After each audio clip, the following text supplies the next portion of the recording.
د مطبوعاتو د ازادۍ نړیوالې ورځې نمانځ غونډه دلته په ننګرهار کې د ورځ د افغانستان د ژورنالستانو د ملي اتحادیې له لوري د اطلاعات او کلتور ریاست سره په همغږۍ په اطلاعات او کلتور ریاست کې ونمانځل شوه. دلته خبریالانو او د اتحادیې مسؤلینو اطلاعاتو ته د لاسرسي او په دغه ولایت کې د رسنیو او خبریالانو د اقتصادي ستونزو د شتون خبره وکړه او د حکومت ترڅنګ له نړیوالې ټولنې وغوښتل چې مطبوعاتو څخه د ملاتړ په موخه دي د حل په برخه کې لازم اقدامات ترسره په اوس وخت کې رښتیا په افغانستان کې خبريالان او رسنۍ لوی ستونزه دوی دا چې دوی د اطلاعاتو د رسنۍ په برخه کې ستونزې لري. حسابانه چې نړیوالې ټولنې په دې وروستیو کې یو څه افغانان او د افغانستان رسنۍ د مطبوعاتو برخه پریښې ده په خپل ځای د دې پر ځای چې ملاتړ وکړي.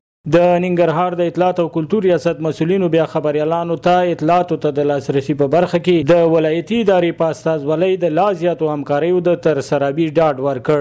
معلومات وروښيي هغه خشخشي هغه فکرونه هغه تمرین چې جوړېږي په فکر کې مخابرات چې موږ ورکړی شي هغه ټول د رفع شي او دفع شي ختم شي. موږ دغه ډاډ درکوو د تاسو د عزت په خاطر د قدر په خاطر موږ کمیټې جوړوو.